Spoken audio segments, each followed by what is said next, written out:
When it rains, it pours. The Reds ran into a perfect storm of a very good Baltimore team and a very bad weather day as they lose their third game in a row. I'll unpack all of it on today's Locked On Reds. You are Locked On Reds, your daily Cincinnati Reds podcast, part of the Locked On Podcast Network, your team every day. You are Locked On Reds. Thanks for making Locked On Reds your first listen of the day. We are part of the Locked On Podcast Network, and we are free and available on all platforms. I'm your host, Stephen Offenbaker, and I am a die-hard baseball fan. I have a passion for the Cincinnati Reds. I have taken my love of the game and my passion for baseball, and I have turned that passion into information for you. I want to thank those of you who are everydayers that listen to the show every day. Thank you so much for taking the time to listen or watch. We want to hear from you. Post something down in the comment section. Tell us about your love of baseball. Reach out on Twitter. Share your thoughts. We love talking baseball with you. On today's podcast, we're going to be talking about a lot of what went wrong, about a sloppy, wet night out at Camden Yards that led the Reds to play a really sloppy brand of baseball. I'll be talking about what went wrong and what went pretty good as well in the series opener against the Orioles last night. I'll also be taking a look at the game of musical pitchers that the Reds are playing right now, and they have played over the last several weeks. I know it's hard to keep up with. I'll try and get you caught up as to who is in and who is out of the Reds pitching staff. There were also several bits of good news at the big league level and in the minor leagues yesterday. I'm going to spend a little bit of time talking about all of those good things as well. What wasn't good was the weather last night in Baltimore. If you caught the game, you saw that more than once Brandon Williamson had to battle the rain, and it seemed like the rain was waiting for him. It didn't seem to give the Orioles near as much trouble when they were in the field as it did when the Reds were playing defense. Brandon Williamson struggled. He struggled to get control of the ball. He struggled to get control of the strike zone. It just did not go his way. He took the mound in the bottom of the first, already spotted a one-run lead courtesy of a Kevin Newman double. Newman was later driven in by Spencer Steer. Williamson pitched a clean bottom of the first, striking out one, walking one, getting out of that inning without giving up any runs, and looking like he was going to have a decent game. But then came the rain in the second. Williamson lost all of the feel that he had for the ball. He lost all of the feel for the strike zone. He kept missing, especially when he was trying to go to the outside versus right-handed batters. He just couldn't quite locate any of his pitches, and it really hurt him. And it led to a pretty high pitch count as well. Williamson walked 3 batters in the second inning before giving up 2 RBI single to Austin Hayes. The weather seemed to be against him again when he came out in the third inning. He only managed to face 1 batter. He allowed a single before the rain shut things down for about an hour and a half. Williamson said after the game that he lost a feel for what he was trying to do with his pitches, and that he wished in hindsight that the game could have been postponed. And I agree with that. In this day and age of radar and being able to really know what's going to happen with the weather before the game ever gets started, maybe it would have been in everybody's best interest if Major League Baseball had just canceled the game and moved it to today. Now, I know they would have probably had to give up a little parking revenue and a little concession revenue, and that's really probably what it's all about for both Rob Manfred and the owners. But it was really bad for the players. I think it was really bad for the product on the field. And you could tell that everybody in the stadium that was associated with the grounds crew knew what was about to happen. There was a great shot on the television broadcast of one of the head groundskeeper out there with an iPad showing the umpire the radar. And then before that third inning got underway, the grounds crew was lined up behind the tarp. They knew the rain was coming. They knew what was about to happen, and still they sent Brandon Williamson out there to pitch. If you saw the mound on TV, you saw that it was soupy. It was turning to mud. Williamson couldn't get his footing, and that's how somebody gets hurt. And that's really not something that the Reds could afford, would be to have another starting pitcher hurt, especially when it's in an avoidable circumstance. When you take into account the rain and Williamson losing his feel for his pitches, he ended up throwing a ton of pitches. Through 2 innings, he threw 67 pitches. Now, 39 of those pitches were for strikes. So don't get me wrong. Don't think that I'm saying that it was all bad from Williamson, because it wasn't. He really did battle. There were times the rain was coming down so hard, it really reminded me of that game with Lucas Sims, where he just kept chucking all the balls that the umpire gave him into the dugout until they called for a rain delay. I almost wish that Williamson had done that and recreated that moment in order to save his arm a little bit, but it didn't go that way. But at least Williamson did not get injured. But the way that it went down is really the worst thing that could have happened for an already overworked bullpen. The bullpen had to take over in the 3rd inning. Every relief pitcher that entered the game last night allowed at least 1 run to score. Fernando Cruz came out of the rain delay and took over for Brandon Williamson. He inherited that runner that Williamson had given up before the rain delay. He allowed that runner to score. He gave way to Eduardo Salazar after pitching 2 innings. So Cruz only allowed the 1 run in 2 innings. So it was a decent outing for Cruz. Eduardo Salazar, not as good. He came in, and in 1 inning, he allowed 3 runs on 3 hits and really allowed Baltimore to pull away in this game. After Salazar was done with his 1 inning of work, the Reds turned to rookie Jake Wong. Jake Wong. Yeah, you heard me right. A dude named Jake Wong. And we'll talk about him a little bit more coming up in just a little bit, because him being on a major league roster is just something in of itself. But Wong made his major league debut to close it out, pitching 3 innings. Now, he looked good at times. Chris Welsh had some nice things to say about him, and that could just have been Sadak and Welsh filling airtime in a game that was, getting away from the Reds. But if you look at all of Wong's minor league statistics, there's really no reason he should have been in the majors and in this game. Now, it wasn't all bad. There were some highlights for the Reds from this outing last night. No bigger highlight than what Spencer Steer did in this game. He had himself a big game. As a matter of fact, a 3-hit game. He went 3 for 3. Must be something about the number 3 for Spencer Steer last night, because 3 for 3 with 3 RBIs in the game. Along the way, he hit his team leading 12th home run, and he now sits at 46 runs batted in on the season. Steer also continues to look more and more comfortable out in left field. Now, he's not playing a perfect left field. There are some times where he doesn't take the exact correct route, I guess you could say, to get to the ball, but he looked good out there, especially in conditions that were not good. I mean, we saw TJ Friedl fall down trying to go after a fly ball at one point in this game. The outfield was just wet. It was very soupy. The ground was giving way.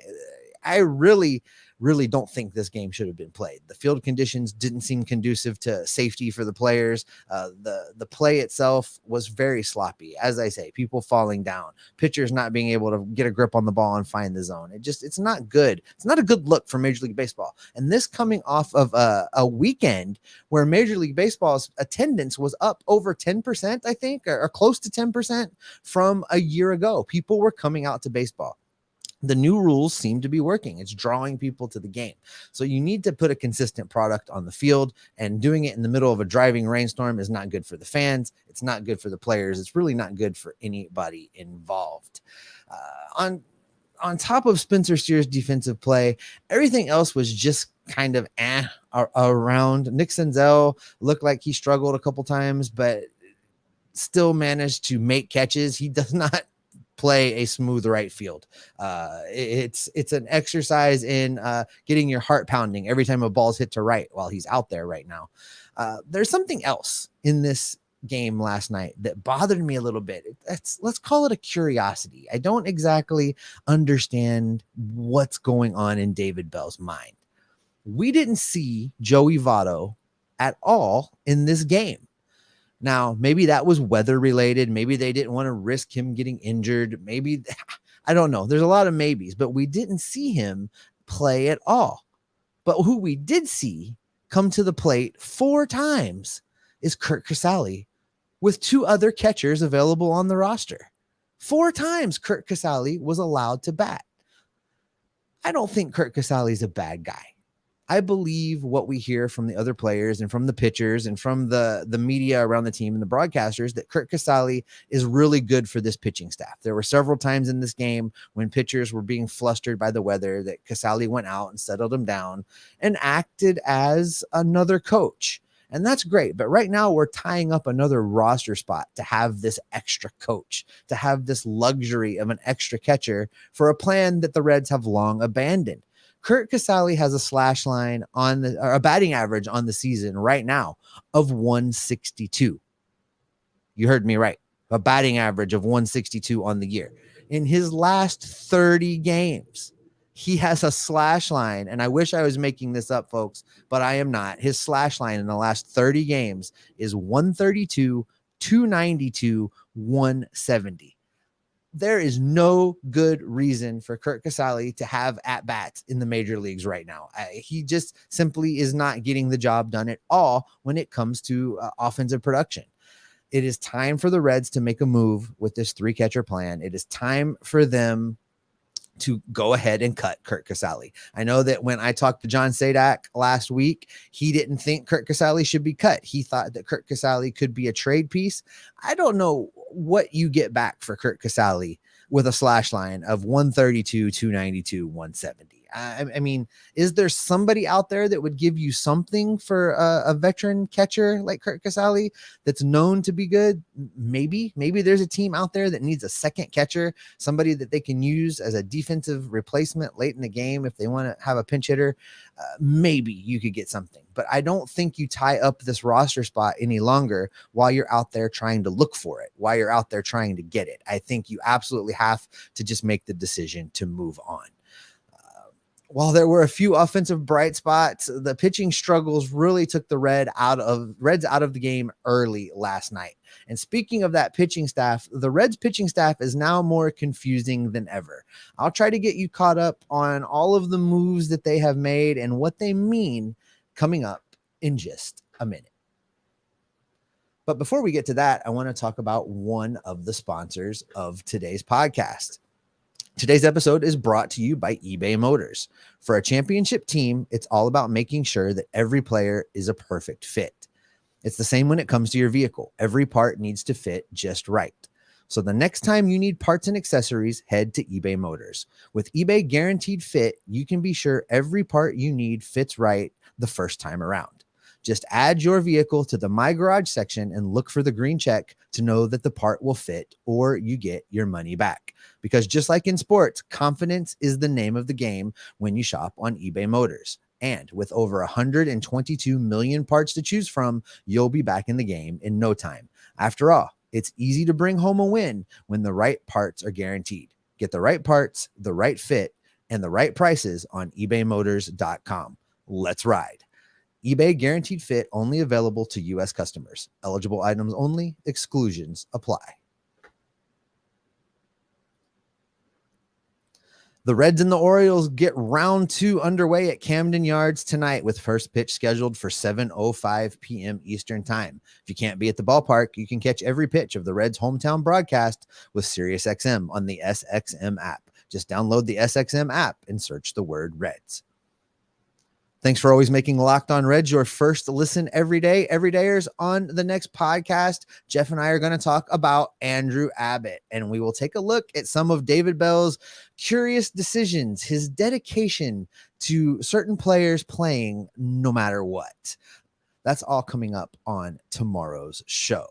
But today we have some pitching to talk about. There is a bright spot in the pitching because Andrew Abbott goes today for the Reds. He might be the one remaining bright spot right now in the Reds rotation, with Graham Ashcraft still being a bit of a question mark. Andrew Abbott is 3-0 with a 1.14 ERA in his first 4 starts as a Red. The Reds really need him to come up big today and to take some of that pressure off of the bullpen. The keys for him to have a successful start tonight will be to limit walks and not waste pitches. David Bell really needs to try to get Abbott through at least 6 innings tonight before he goes into an already exhausted bullpen. If Abbott can keep his walks down and his pitch count down and get through 6, that's going to go a long way to helping this pen. Now, there are a lot of rested arms in the pen. The Reds have made moves. With all the moves they made, it's even hard to keep up with who's available and who's not, and who's been sent down and who's been called up. But for tonight's game, the Reds do have some arms available. Now, we can go ahead and consider that Cruz, Salazar, and Wong will be unavailable because they pitched last night. That will leave the Reds with Alexis Diaz, Buck Farmer, Daniel Duarte, Ian Jabot, Lucas Sims, and Alex Young. That's a pretty good staple of arms to have available for game 2. Now, hopefully the Reds don't need to use all of those guys. And it also wouldn't surprise me. I wouldn't be shocked if the Reds send Wong back down to the minor leagues and call up another fresh arm. And that's pretty much how you can tell how much trouble the Reds pitching staff is in right now, is because they're going to continue to just cycle fresh arms up here, regardless of how those players have performed at AAA. Wong is an example of that. Before the Reds called him up and he debuted last night, he had a 7+ ERA in the minor leagues. I would imagine when he was called into the manager's office down in Louisville to be told that he was being promoted to the majors, he probably thought he might be getting released. And yet he was told to pack his bags. He's going to pitch in the big leagues. It's just really, it reminds me a lot, the pitching situation and the injuries and the way the Reds are having to just grab anybody they can as a Band-Aid. It reminds me so much of the catching situation last season when we saw 6 or 7 different catchers throughout the course of the season, many of them without the ability to even catch the ball. We saw that out of a couple of those guys. This reminds me a lot of that. But it's very important that the Reds keep some fresh arms in this bullpen because there's some rough starts ahead. We've got Andrew Abbott on the mound tonight, but tomorrow Luke Weaver is going to get the start for the Reds. So they're going to need plenty of fresh arms.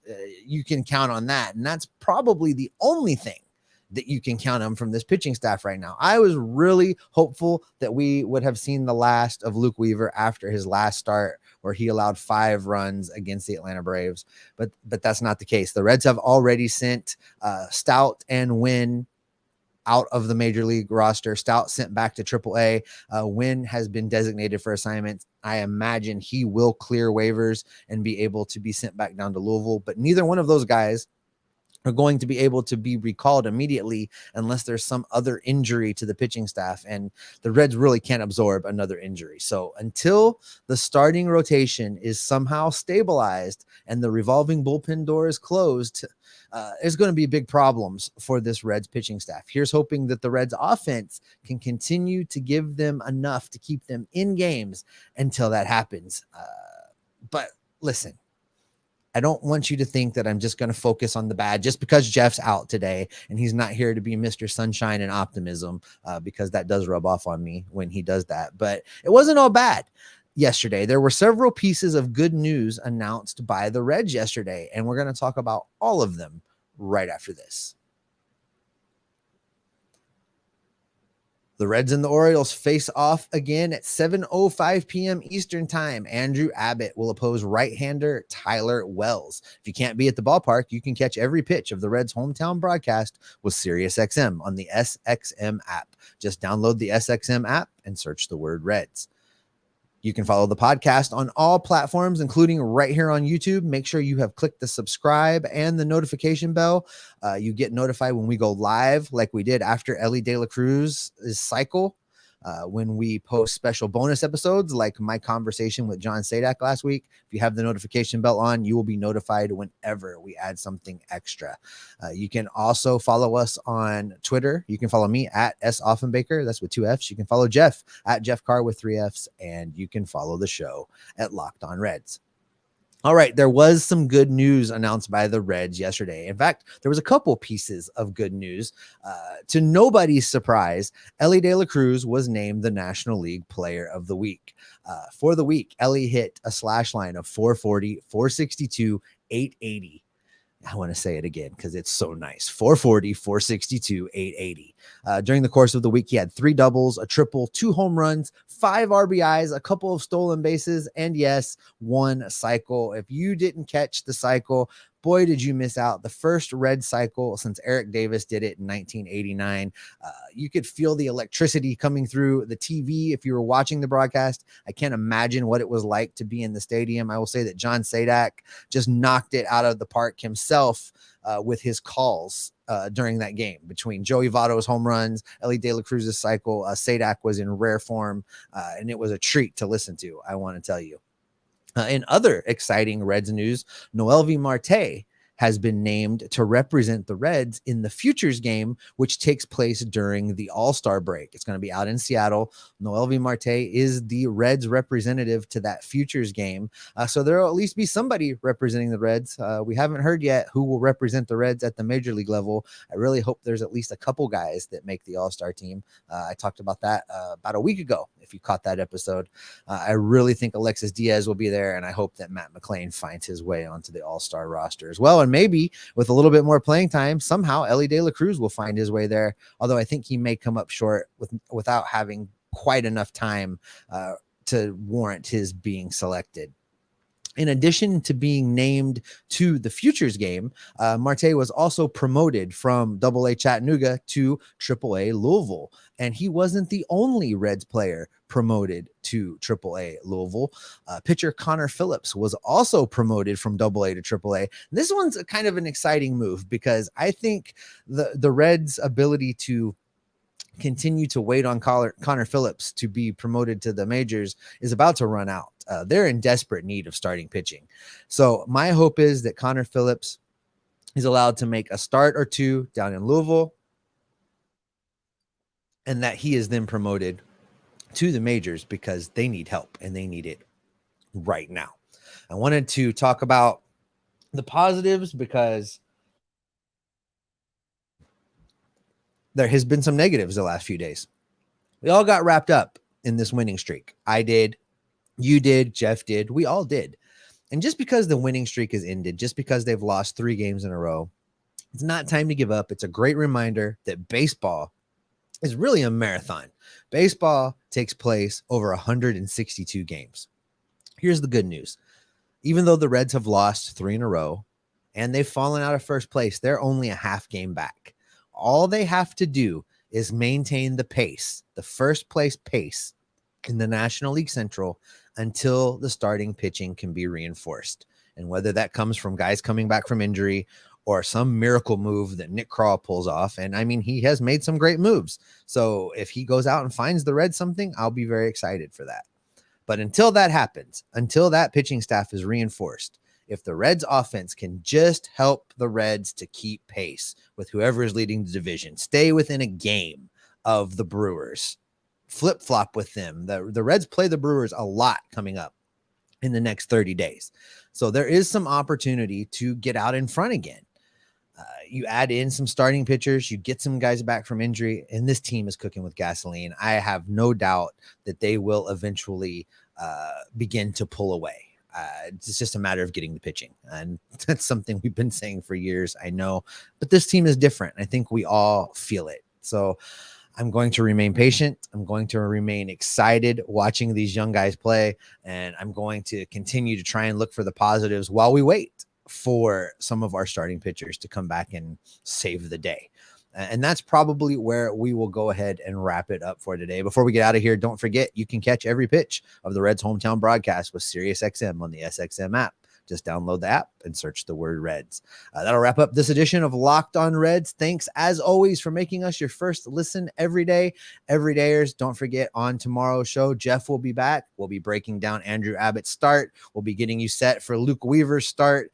And we'll talk a little bit about some of David Bell's curious decision-making when it comes to certain players like Kurt Casale, like Kevin Newman, like the matchups and not playing Joey Votto and letting Kurt Casale bat 4 times. We're going to get into all of that, as I'm interested to hear Jeff's thoughts on just how reliant David Bell has been on some of the metrics and then the times that he's not.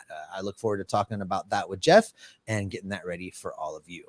Until next time, I'll keep monitoring the transactions, the rumors, the waivers, and everything that's going on with these Cincinnati Reds. I'll bring it back here to keep you locked on Reds every single day.